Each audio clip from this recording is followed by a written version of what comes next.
Video came into my feed today from a guy called Dankey Kang. He doesn't show his face in the video, but the video is about why you shouldn't celebrate the 4th of July. So today is America's birthday, it's the 4th of July, so happy birthday, America, from Ireland. There's plenty of Irish people in America. Um, the Irish love America for the most part. I don't proclaim to speak for every Irish person, but generally, Ireland loves America. We didn't always have it good in America. We were hated in America. We were basically brought in to do the jobs that Americans wouldn't do. If we stayed where we were going to starve to death. Um, we lost 1.5 million people of our very small population in a very small country to starvation, and lost 50% of the population to either starvation or immigration. Obviously, the history of Ireland is one of horrible oppression, slavery, and everything else. Famine, not just one famine. Everyone knows about the potato famine, but there's been many famines, losing 30% of our population, 40% of our population. But when we got to America, we suffered bigotry, and we were covered in lice and starving, and we had very few skills, and we couldn't speak English, and we were looked down upon, as the Jews were looked down upon, Italian Catholics, black people, the Chinese even. So yes, discrimination was rife in America, if you go back far enough, but that goes for every country in the world. This guy, Dankey Kang, he has a hammer and sickle on his screen. That should give you some idea of what his view of America is going to be. But he summed up America in a few general points to sum up the 4th of July and America in general. They are genocide, slavery, capitalism, cops shooting black people, and harps on about foreign wars and capitalism and capitalism and capitalism some more. This is one of the stupidest videos I've ever seen on the internet. I don't want to attack the person. He doesn't even show his face in the video, so I don't know him. I can't even see him. He could be a terrific guy in every other aspect of his life. I have cause to doubt it, but this was a viciously stupid video from what seems like a viciously stupid person. Let's go through it. Genocide. He must be referring to the Native Americans. Yes, the Native Americans died in huge numbers when the British came over. That's another thing. This is not America. America didn't exist. You can't blame America for the Native Americans dying when America didn't exist. Okay, this was the British on the landmass that is now North America. The overwhelming majority of deaths, of Native American Indian deaths, didn't come from violence. It came from disease that they had no immunity from. It happened in Mexico and Guatemala with the Aztecs when Hernan Cortez went over with the Spanish conquistadors. It happened in South America, in Peru and other places, with the Incans when Francisco Pizarro invaded, as it were. And the natives in huge numbers died because they had been exposed to diseases that they had no immunity to. These peoples were separated for so long that their immune system just couldn't take it. That is not genocide, my friend. That is not genocide. Just because groups die, tragically, admittedly, in large numbers, that doesn't mean that is genocide. Genocide is an intentional act to eradicate a certain people. So intent has to be factored into this. Now you might say that doesn't make any difference to the people that are dying, which is a fair point. But I mean, words have meanings. You know, if you're going to call it genocide, it's got to be genocide. You know, and I mean, even using the word genocide, you know, it puts a certain image in people's heads, as you well know. I'm sure that's why you use the word. There was no intent to eradicate the Native American Indians or the Aztecs or the Incans. They simply did not have immunity to European diseases. So your first charge against the United States is false. Slavery. I'm blue in the face talking about this, to be quite honest with you. Slavery has existed in every country, every society, every culture that there has ever been. The ancient Persians had slavery, the English, the Irish, the Egyptians, the Moroccans, the Turkish, every country that you can put into your head, or civilization that you can put into your head. The ancient Greeks, the ancient Romans, the Vikings, you name it. They've all held slaves or been slaves. It doesn't matter how progressive your family is, at some stage in history, an ancestor of yours owned another human being as property. And ancestors of yours were slaves. They were somebody else's property as well. And that's just a fact, an unfortunate fact about human nature. So why do you talk about slavery like that is unique to white British people? That doesn't make any sense. Obviously 1619 is before the United States, long before the United States was even a country, over 150 years before. So we're talking about Britain here. Yes, the British brought a lot of black people from Africa to what was called the New World.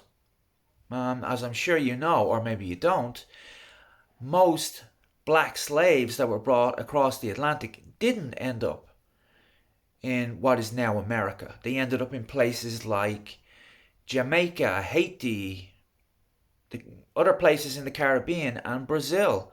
Brazil had 4 times as many black African slaves as the United States did.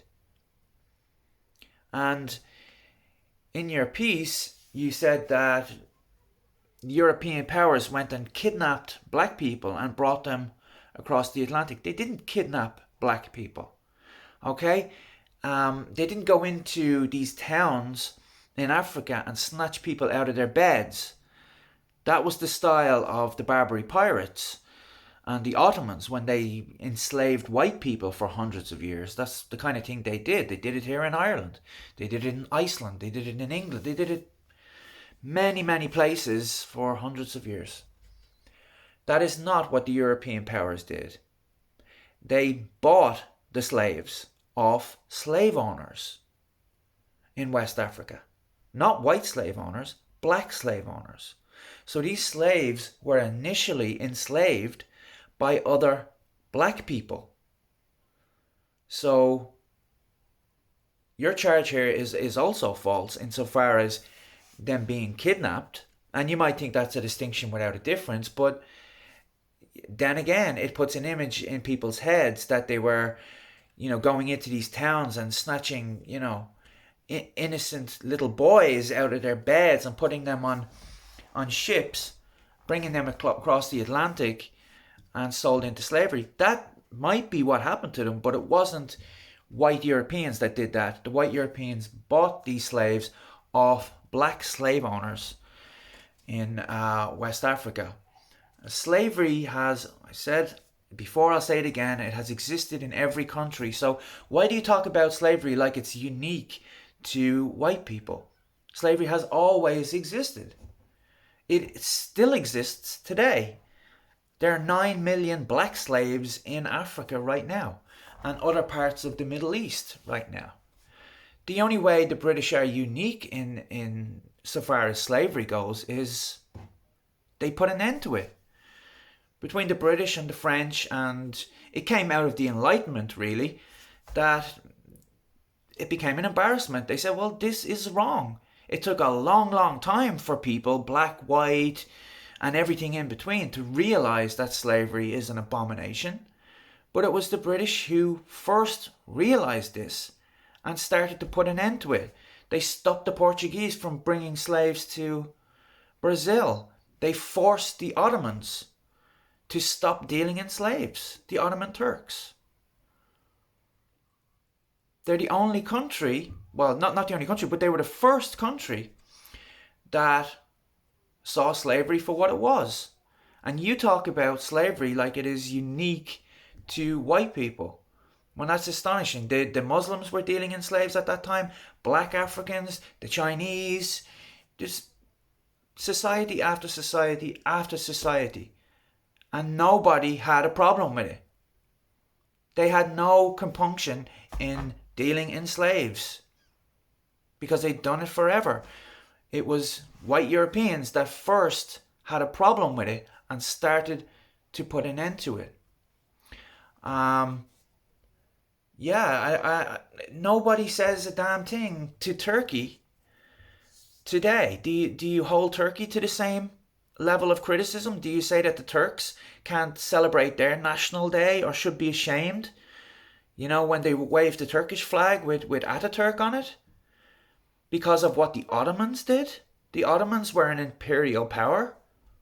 They took over countries. They enslaved people, black and white. It didn't make a difference to them. Forcibly converted people.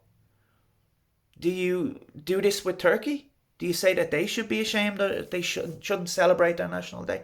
I have cause to doubt it. And something tells me it has to do with the fact that their skin is a little darker than mine. So yeah, let's move on with this. And that's another thing. With there 9 million black people are enslaved today. People like you will harp on about slavery hundreds of years ago for people that are long dead and say how terrible it was. And fair enough, it was terrible. But what about the slaves, the black slaves who are in chains right now? There's black people being sold like cattle at slave markets in Libya and Somalia and in parts of Zaire, or the Congo. People like you don't say a damn thing about it. China, India, parts of the Middle East, slaves right now. I just think that if it was white people selling black people in Africa right now today, people like you would be up in arms about it. They really would. I think if you can blame something on white people, then you're all over it. But if you can't blame white people for it, you don't want to know. So it's not really compassion for the people who are enslaved. You just want to hate on white people. You know, it's in vogue now in progressive circles just to hate white people and blame every problem of the world on them. So I don't think you really give a damn about the slaves. You just want to latch onto things that you can blame whites for, you know? Then you went on to say something like a poor black woman in the United States is not equal to a white man on Wall Street or something like that. I still don't know what you mean by this. I was thinking about what you could possibly mean here. I have no clue what it's supposed to mean. A black woman, why her skin color would make any difference or her gender would make any difference, I'm not sure. I mean, she has a vote. Women are allowed vote. Black people are allowed vote. So her vote is not counted as less. You don't need 3 votes from a black woman to equal 1 vote from a white man. You know, this is not a Sharia state here. So I think, you know, they have an equal... If you mean they don't have a voice or something like that, I mean... Any old fool can start a YouTube channel. If I can do it, anyone can. And you can put your views out there for people to to listen to. You can put your views, your opinions, and whatever else. I'm doing it right now. There's nobody stopping anyone in America from doing that of any colour and whatever. So I don't know what you mean by that, to be honest. Excuse me. The next was cops are shooting black people because they're black. Well, either you haven't looked into this or you're just being completely dishonest. if the cops draw their guns on you in America, you have a slightly greater chance of being shot if you're white. And studies have been done on this. The statistics bear this out. And I can understand if there are people that haven't looked into this in any way, why they would think that. You see pictures of George Floyd shot around the world, and with the availability heuristic, I'm sure, kicks in your brain, and you assume that this is the way it is all over the United States. And I'm sure that's the way it is with a lot of people who haven't got the time or the interest really to scratch under the surface on this topic. Studies have been done on this, and it makes perfect sense to me why cops would be more reluctant to shoot a black person than a white person. It's pretty obvious, because when a black person gets killed by the cops, they're all over CNN, they're all over MSNBC. When a white person gets killed by the cops, nobody cares. It never makes the news. Never. I bet you can name the last 5 black people that were shot dead by the cops. But I bet you can't name the 5 last white people shot dead by cops. I bet you can't. And they're far more numerous, actually. Far more white people are shot dead by cops every year than black people. You know, but there's only one side of this story that is actually put on the news. You know? So it makes perfect sense to me why a cop would be more reluctant to shoot a black person. But the numbers in police killings, and I will admit that there's a problem with training with police in the United States. They seem poorly trained. It's a very hard job, but there seems to be a problem with police violence in general, but it has nothing to do with skin color. When you factor in crime, and an unfortunate reality around this conversation is that blacks commit a lot more crime than white people. Once you factor in crime, blacks are not killed out of proportion with white people. Now, 1 is too many, but when you look at the numbers, they're not killed out of proportion. Obviously, to do this analysis, crime has to be factored into the equation. And once you do, the numbers suggest that whites are actually killed at a slightly higher rate. So I urge you to look into that just with a clear mind, just as dispassionately as you possibly can, with just fresh eyes for a second, and you will see that exactly for what it is. And you will see that Black Lives Matter, their main gripe, completely falls apart. You know? Blacks are assaulted more in custody than white people, that's true.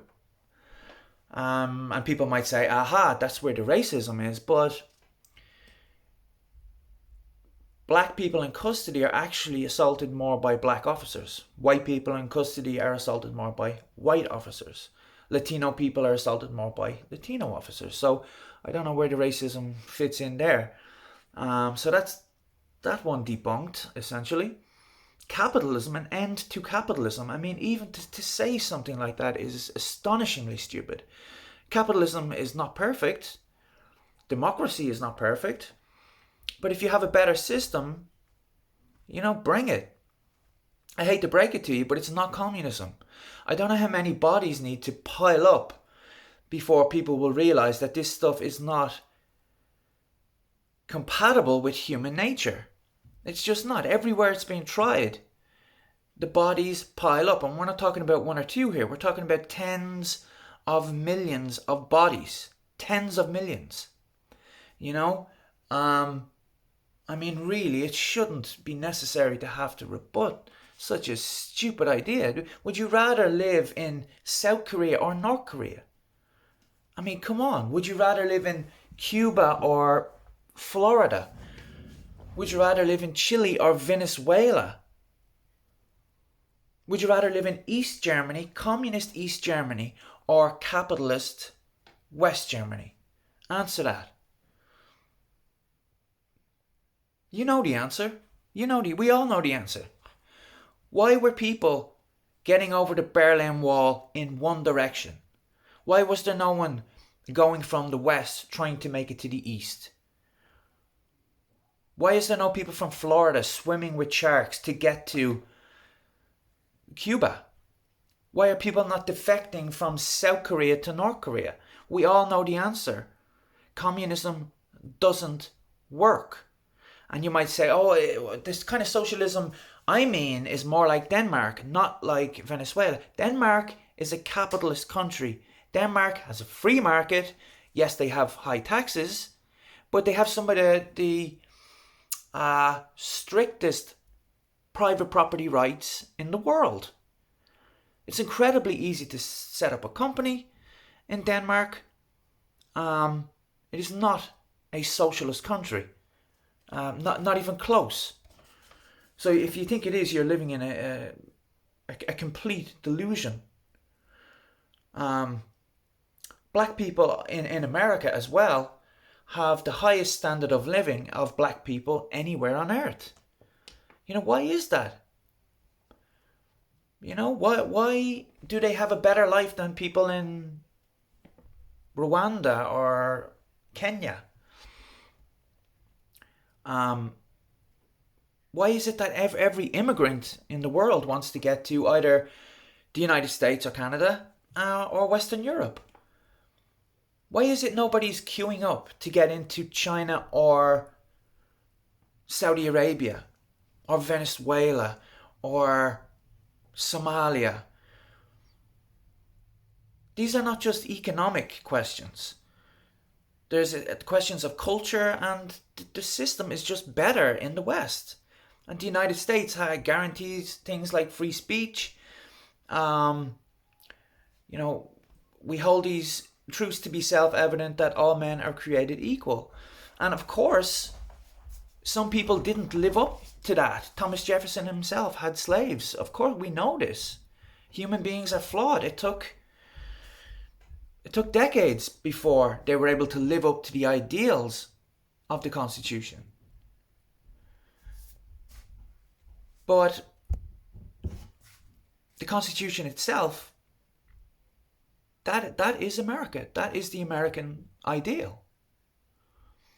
And why that doesn't merit a sense of pride in people like you, I'll never understand. What about America going to beat the Nazis in World War II, beating the Japanese in World War II?